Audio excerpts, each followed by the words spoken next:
ভোরের আলো ফোটার আগেই পাকিস্তানের আকাশে শোনা গেল বিকট শব্দ। দিগন্তে দেখা গেল 3টি দানবাকৃতির বিমান C-17 গ্লোবমাস্টার 3, বোয়িং নির্মিত বিশ্বের অন্যতম আধুনিক ও শক্তিশালী সামরিক পরিবহন বিমান। হাই উইং, 4 ইঞ্জিন স্ট্র্যাটেজিক ও ট্যাকটিক্যাল এয়ারলিফটার।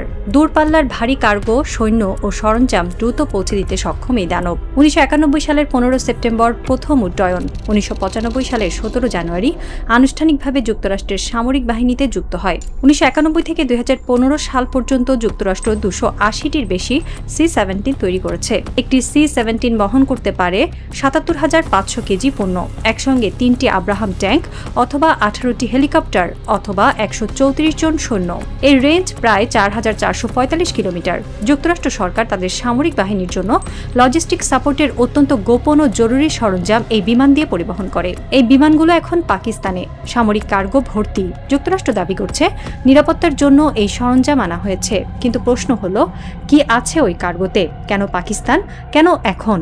ইরান যুক্তরাষ্ট্রের মধ্যে 26 এপ্রিল সম্ভাব্য বৈঠকের কথা ছিল, কিন্তু সেই বৈঠকের আগেই যুক্তরাষ্ট্র পাকিস্তানের সামরিক কার্গো জমা করছে। ইরান ইতিমধ্যেই দ্বিতীয় দফার শান্তি আলোচনা প্রত্যাখ্যান করেছে, কারণ যুক্তরাষ্ট্রের ডেস্ট্রয়ার ওমান সাগরে ইরানি জাহাজ তুস্কাতে হামলা চালিয়েছে। সেই ঘটনার পরিপ্রেক্ষিতে ইরান আলোচনায় ফিরছে না। এখন প্রশ্ন, এই কার্গো কি ইরানের বিরুদ্ধে ব্যবহার করা হবে? পাকিস্তান কি যুক্তরাষ্ট্রকে সামরিক ঘাঁটি ব্যবহারের অনুমতি দিচ্ছে? ইরানের সীমান্তবর্তী পাকিস্তান কি নতুন করে সংঘাতের ক্ষেত্র হয়ে উঠছে? C-17 গ্লোবমাস্টার 3 যুক্তরাষ্ট্রের সামরিক বাহিনীর সবচেয়ে গুরুত্বপূর্ণ পরিবহন বিমান। এটি ডিজাইন করা হয়েছে কঠিন পরিস্থিতিতে যুদ্ধের সরঞ্জাম পৌঁছে দেওয়ার জন্য।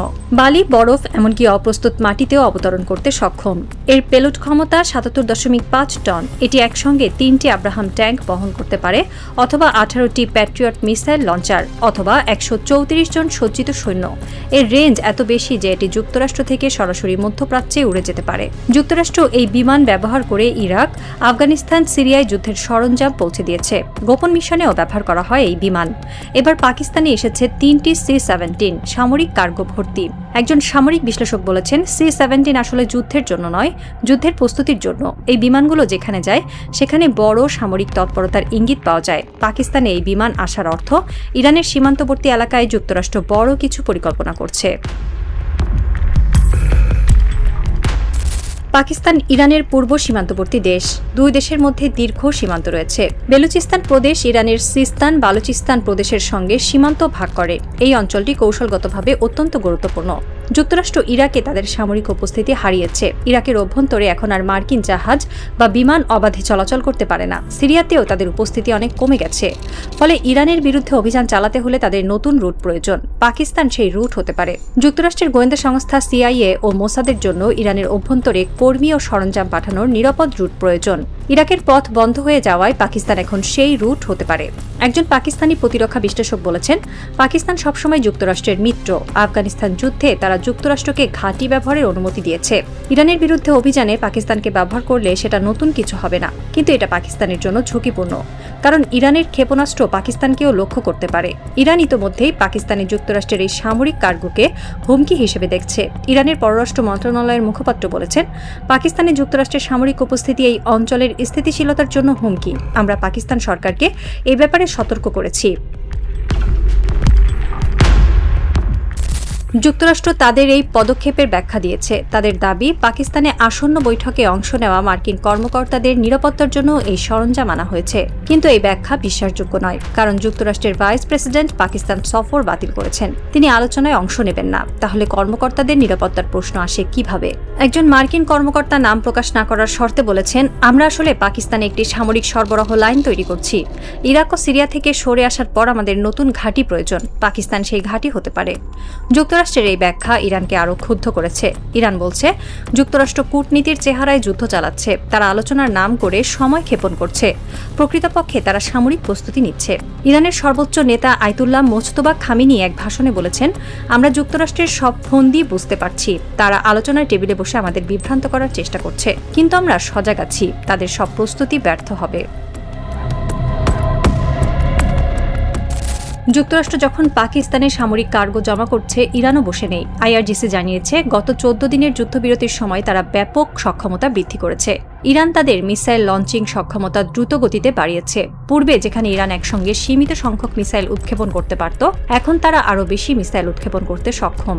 নতুন লঞ্চিং সিস্টেম তৈরি ও অ্যাসেম্বল করা হয়েছে। আরও গুরুত্বপূর্ণ বিষয় হল, যুক্তরাষ্ট্রের হামলার কারণে যেসব মিসাইল লঞ্চার মাটির গভীরে টানেলের নিচে আটকা পড়ে গিয়েছিল, সেগুলো ইরান পুরোপুরি উদ্ধার করেছে। 14 দিনের যুদ্ধবিরতির সময় তারা জরুরি ভিত্তিতে খনন করে তাদের মিসাইল লঞ্চিং সিস্টেমগুলো উদ্ধার করে।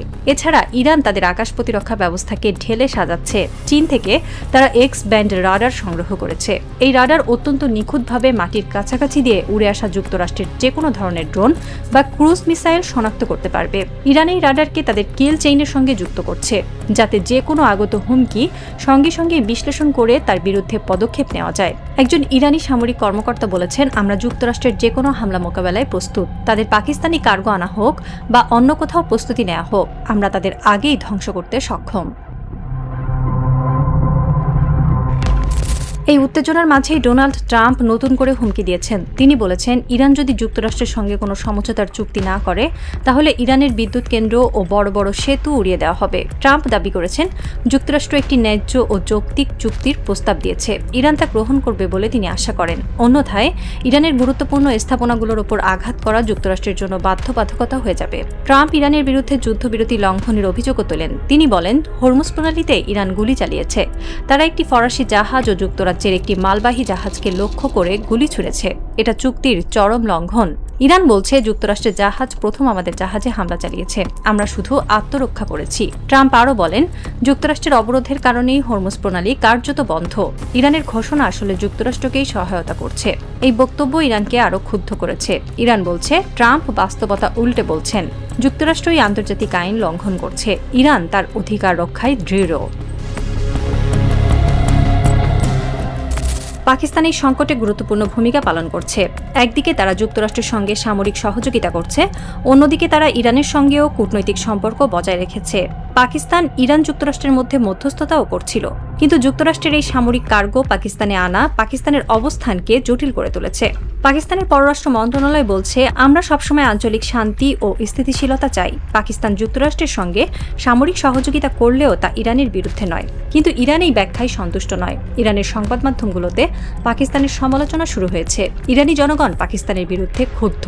একজন ইরানি নাগরিক বলেছেন, পাকিস্তান আমাদের প্রতিবেশী, তারা আমাদের মিত্র হওয়া উচিত, কিন্তু তারা যুক্তরাষ্ট্রকে আমাদের বিরুদ্ধে ব্যবহার করতে দিচ্ছে, এটা বিশ্বাসঘাতকতা। পাকিস্তান এখন চরম চাপে। তাদের একদিকে যুক্তরাষ্ট্রের চাপ, অন্যদিকে ইরানের ক্ষোভ। তারা কোন পথে হাঁটবে সেটা এখন দেখার বিষয়। 14 দিনের যুদ্ধবিরতি কার্যত শেষ। যুক্তরাষ্ট্র ইরানি জাহাজে হামলা চালিয়ে যুদ্ধবিরতি লঙ্ঘন করেছে। ইরান পাল্টা হামলা চালিয়েছে। ট্রাম্প আবার হুমকি দিচ্ছেন। যুদ্ধবিরতি আর টেকসই নয়। একজন সামরিক বিশ্লেষক বলেছেন, এই যুদ্ধবিরতি ছিল কেবল সময় বাজেয়াপ্ত করার কৌশল। যুক্তরাষ্ট্র তাদের অস্ত্রের ভাণ্ডার পূরণ করতে চেয়েছিল। ইরান তাদের মিসাইল লঞ্চিং সিস্টেম উদ্ধার করতে চেয়েছিল।